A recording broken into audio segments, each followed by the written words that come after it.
Hello everyone, मेरा नाम हरमन है।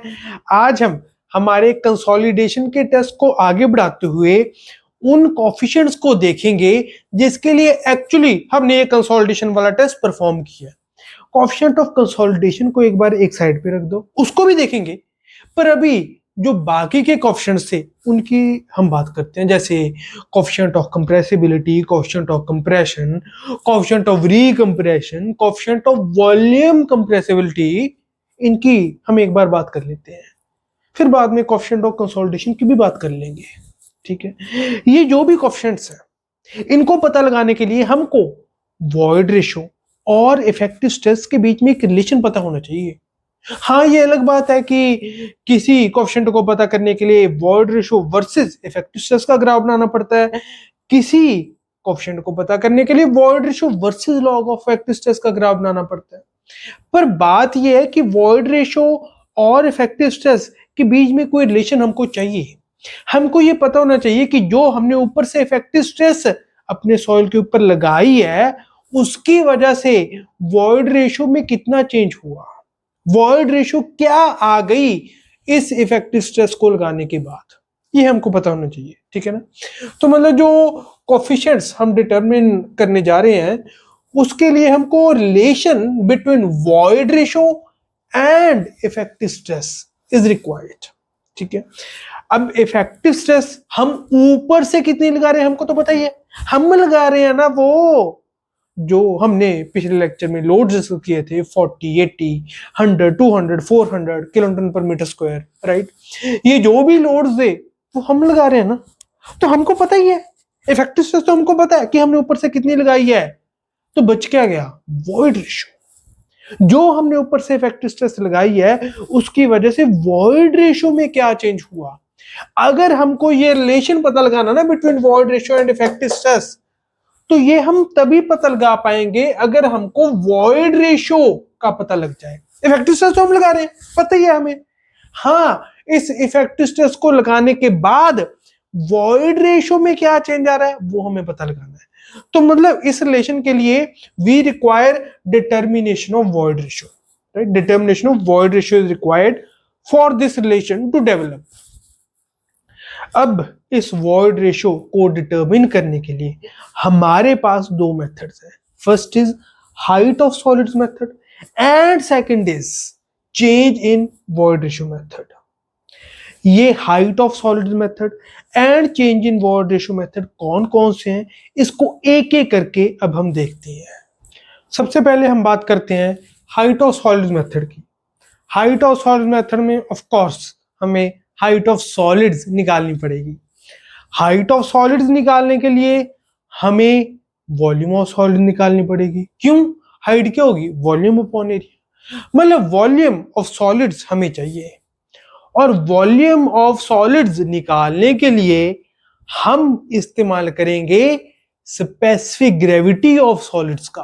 क्यों, क्योंकि जो स्पेसिफिक ग्रेविटी ऑफ सॉलिड्स होती है वो किसके इक्वल होती है, gamma S by gamma W. Gamma W, this we know. ठीक है, गामा एस क्या होता है, W S weight of solids by volume of solids. Gamma W नीचे है ही। अब वेट ऑफ सॉलिड्स ये भी हमें पता है, ओवन ड्राइंग मेथड से वाटर कंटेंट नहीं हमें निकाला है ना, लास्ट लेक्चर यहीं पर तो हमने छोड़ा था। ओवन ड्राइंग मेथड से हमने जो वाटर कंटेंट निकाला है उसमें एक ऑब्जर्वेशन वेट ऑफ सॉलिड्स भी तो होती है, राइट। तो वेट ऑफ सॉलिड्स ये हमें पता है, गामा डब्ल्यू ये हमें पता है, और स्पेसिफिक ग्रेविटी ऑफ सॉलिड्स वो तो हम पता कर ही सकते हैं by doing simple laboratory test. तो जो जीएस है ये भी हमें पता चल जाएगा बाय पिक्नोमीटर मेथड और by other method we can determine GS. ठीक है, ये हमने पता कर लिया। तो मतलब वॉल्यूम ऑफ सॉलिड्स ये हमें पता लग जाएगी, किसके इक्वल आएगी वो, volume of solid will come out to be WS weight of solid by GS gamma W. ये वॉल्यूम ऑफ सॉलिड आ जाएगी। अब वॉल्यूम ऑफ सॉलिड तो हमारे पास निकल गई, हाइट ऑफ सॉलिड्स अब क्या आएगा, एरिया कांस्टेंट है, तो height of solids will come out to be this volume जो कि हमने W S by G S gamma W निकाला है, इसको डिवाइड करना पड़ेगा एरिया के साथ। So with this height of solids will come. ठीक है, इस हाइट ऑफ सॉलिड में WS ये मुझको पता है, GS ये पता है, गामा W ये पता है 9.81 किलोटन पर metre cube. Area of the consolidation ring वो भी हमको पता है, तो सब कुछ पता है, इसलिए हमारे पास हाइट ऑफ सॉलिड्स ये यहां से आ जाएगी। अब जब हमने हाइट ऑफ सॉलिड निकाल ली, उसके बाद हम क्या करेंगे वो देखिए। अब एक बार जब आपके पास हाइट ऑफ सॉलिड्स आ गई ना, फिर आप सीधा वॉइड रेशो निकाल सकते हैं। कैसे? देखिए, वॉइड रेशो E क्या होती है? Volume of void to volume of solid.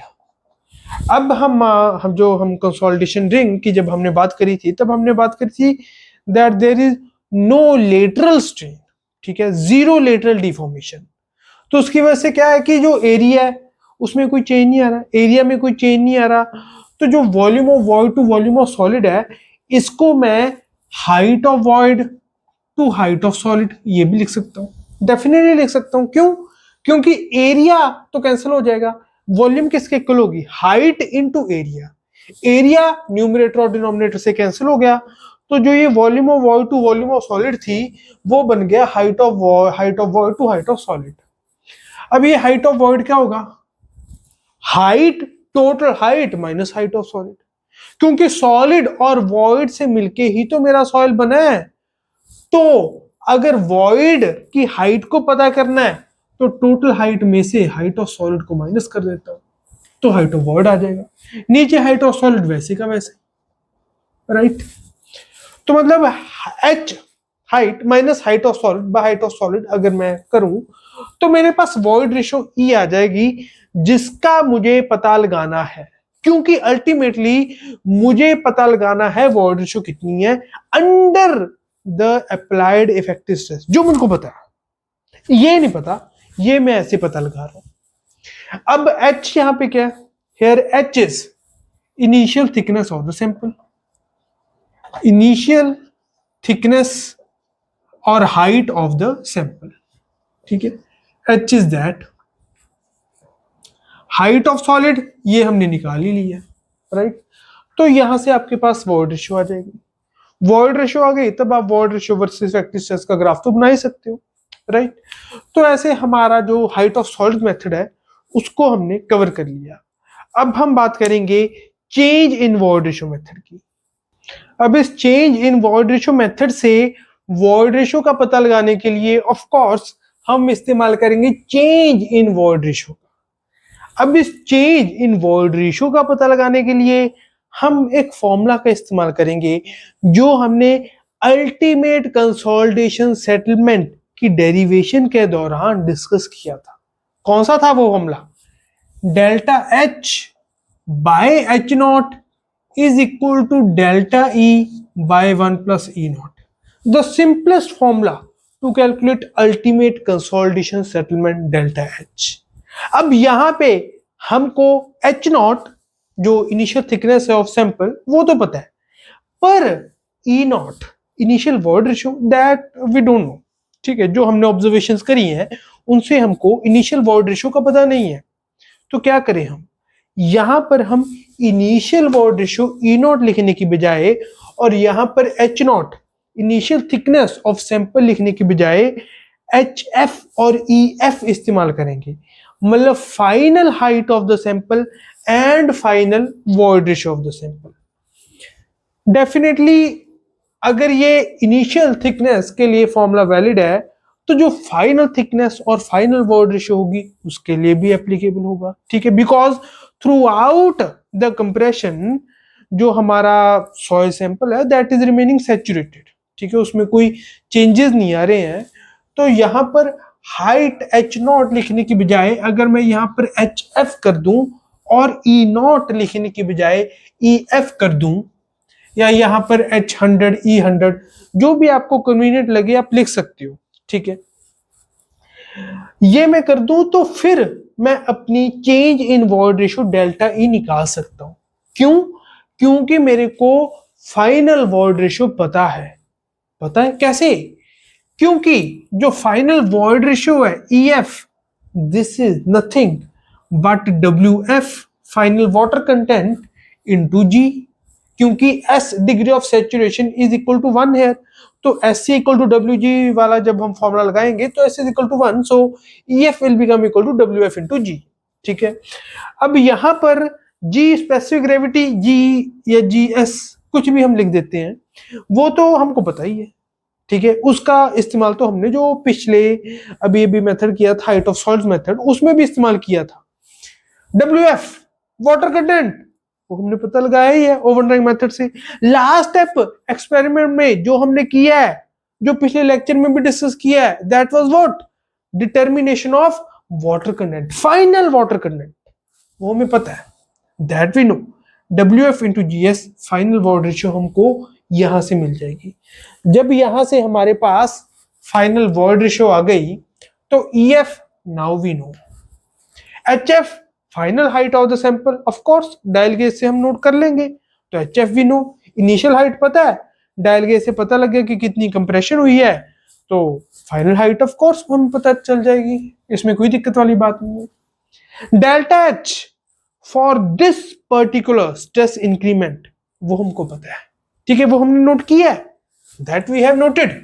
Delta H वो हमको पता है, जो लास्ट स्ट्रेस इंक्रीमेंट हुआ उसकी बात कर रहा हूं मैं। जैसे मान लीजिए 200 किलोन्यूटन पर मीटर स्क्वायर से 400 किलोन्यूटन पर मीटर स्क्वायर पे मैं गया हूं, तो इसके बीच में जो 200 से 400 किलोन्यूटन पर मीटर स्क्वायर के जाने के दौरान डेल्टा H हुआ है, उसकी बात कर रहा हूं मैं।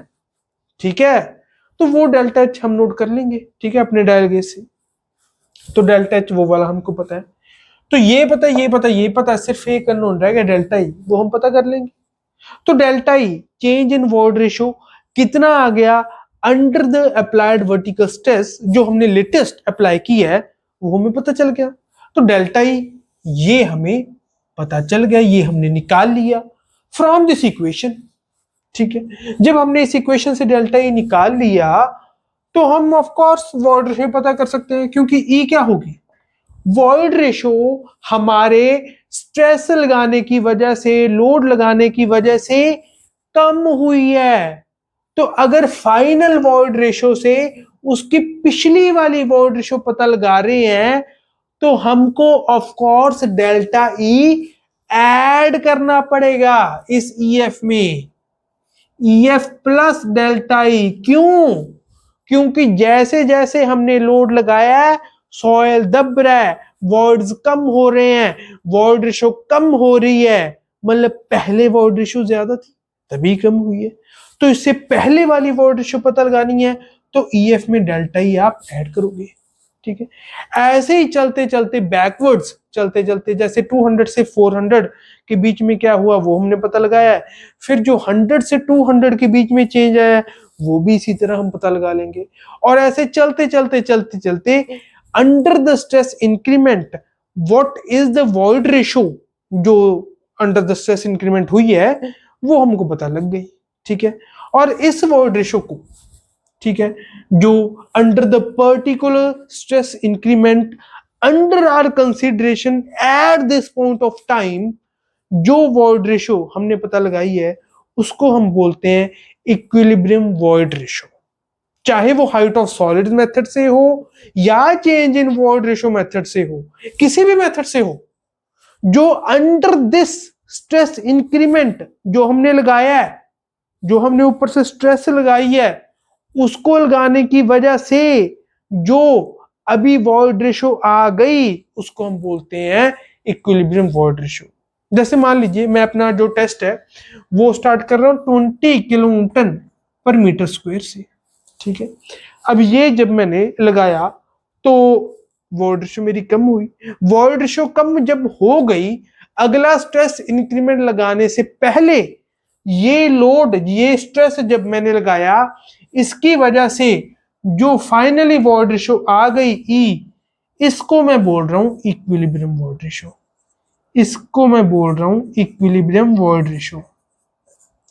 मतलब वो वॉइड रेशियो जो इक्विलिब्रियम जब सॉइल ने अपना अचीव कर लिया है अंडर द स्ट्रेस इंक्रीमेंट, वो आ गई है, उसको हम बोल रहे हैं equilibrium void ratio. This is the void ratio that has been achieved under the equilibrium for this particular stress increment. इसके बाद जब मैं 40 किलो न्यूटन पर मीटर स्क्वायर का लगाऊंगा, उसके बाद जो भी 24 आवर्स से पहले अगला लोड या अगला स्ट्रेस इंक्रीमेंट लगाने से पहले जो भी वॉइड रेशियो बन जाएगी, वो उस स्ट्रेस इंक्रीमेंट के कॉरस्पॉन्डिंग होगी इक्विलिब्रियम वॉइड रेशियो।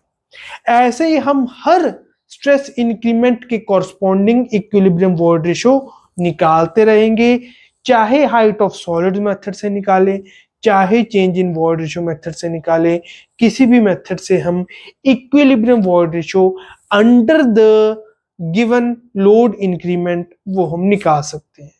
और वो निकाल के हम जो एक ग्राफ बनाया था void ratio versus effective stress के बीच में, that we can draw, right, that we can draw. जो जैसे हमने ये वाला ग्राफ बनाया था ना, right, this graph void ratio versus effective stress, इसके बीच में हम ग्राफ बना लेंगे और कोएफिशिएंट ऑफ कंप्रेसिबिलिटी एवी को हम पता लगा लेंगे। पर कोएफिशिएंट ऑफ कंप्रेसिबिलिटी एवी को पता लगाने के लिए जो हम ग्राफ बनाएंगे वो यूजुअली एक कर्व्ड ग्राफ नहीं होगा, वो हम under the given stress increment एक स्ट्रेट लाइन एज्यूम करते हुए ही बनाएंगे, क्योंकि ट्रजागी की वन डायमेंशनल कंसोलिडेशन थ्योरी, जिसके अकॉर्डिंग ही हम अपना टेस्ट कर रहे हैं, जिसके अकॉर्डिंग ही हम जो भी इक्वेशंस हैं उनकी बात कर रहे हैं, उसके corresponding the relation between void ratio and effective stress is linear. तो जिस भी कॉरस्पॉन्डिंग स्ट्रेस इंक्रीमेंट की हम बात कर रहे हैं, जो हम हमारी साइड पे एक्सपीरियंस करेंगे, उसके कॉरस्पॉन्डिंग हम देख लेंगे कि that change in void ratio is what. जैसे इसकी अगर मैं बात करूं कि ग्राफ कैसा बनेगा, दैट विल बी, अगर मैं एक्चुअल जो पॉइंट्स हैं उनको ज्वाइन करते हुए बनाता जाऊं तो कुछ इस तरीके का ग्राफ बनेगा, ठीक है, कर्व। पर हम ऐसा नहीं करेंगे, हम क्या करेंगे, we will draw straight lines between our readings, ठीक है, हम अपनी रीडिंग्स के लिए स्ट्रेट लाइंस बनाते रहेंगे। These are my void ratios under the given stress increments. जैसे जब हमने इतना स्ट्रेस इंक्रीमेंट करा तो इस स्ट्रेस इंक्रीमेंट के corresponding this is our equilibrium void ratio. इतने स्ट्रेस इंक्रीमेंट की corresponding this is my equilibrium void ratio. इतने स्ट्रेस इंक्रीमेंट की corresponding this is my equilibrium void ratio, and so on and so on, ठीक है। तो जो भी site पे आप इफेक्टिव स्ट्रेस एक्सपीरियंस करोगे, जो भी साइट पे आपका सॉइल इफेक्टिव स्ट्रेस एक्सपीरियंस करेगा, उसके कॉरस्पॉन्डिंग आप कितना चेंज होगा वॉइड रेशियो में corresponding to the effective stress that you have applied on the soil, वो आप लेबोरेटरी टेस्ट रिजल्ट से पता लगा सकते हो, ठीक है। यहां से हम corresponding to or effective stress, or increase in effective stress, what is the change in void ratio, उसके हिसाब से AV equal to delta E by delta sigma bar की वैल्यू पता लगा सकते हो, ठीक है। And of course this value will not be constant, ठीक है। ये आप देख सकते हो कि जो स्लोप है वो हर लाइन की चेंज हो रही है विद जैसे जैसे हम इफेक्टिव स्ट्रेस बढ़ा रहे हैं, with increase in effective stress the slope is changing, ठीक है, स्लोप कम हो रही है। तो ये आप AV corresponding to effective stress कितनी आप लगाई है, that you can calculate from here. अब यहां से आप कोएफिशिएंट ऑफ कंप्रेशन वो भी पता लगा सकते हो। वो उसके लिए बस आपको यहाँ पे सिग्मा बार की जगह लॉग सिग्मा बार के बीच में ग्राफ बनाना पड़ेगा, एंड दैट ग्राफ, जैसे कि आप जानते ही हो, that graph will be approximately straight line. तो यहां से आप कोएफिशिएंट ऑफ कंप्रेशन का पता लगा लोगे। कोएफिशिएंट ऑफ कंप्रेशन आपको पता है delta E by log of sigma 2 bar by sigma 1 बार होता है। तो कोएफिशिएंट ऑफ कंप्रेशन का आप यहां से पता लगा सकते हो। अनलोड करके आप दोबारा उसको ओवर कंसोलिडेटेड सॉइल के लिए पता लगाना चाहते हो, तो अनलोड करके उसको दोबारा लोड करने लग जाओ। तो कोएफिशिएंट ऑफ रिकम्प्रेशन का पता लग जाएगा। अब यहां से ही आप कोएफिशिएंट ऑफ वॉल्यूम कंप्रेसिबिलिटी का पता लगा सकते हो, because coefficient of volume compressibility वो क्या होता है, m v is equal to a v by one plus e naught. A v आपने यहां से पता लगा लिया, ई नॉट आपको पता है, तो coefficient of volume compressibility m v भी आप पता लगा सकते हो। जो भी आप चाहो आप सारे कोएफिशिएंट्स यहां से पता लगा सकते हो, सिर्फ और सिर्फ कोएफिशिएंट ऑफ कंसोलिडेशन को छोड़ के। कोएफिशिएंट ऑफ कंसोलिडेशन का हम कैसे पता लगाते हैं वो हम अभी देखते हैं।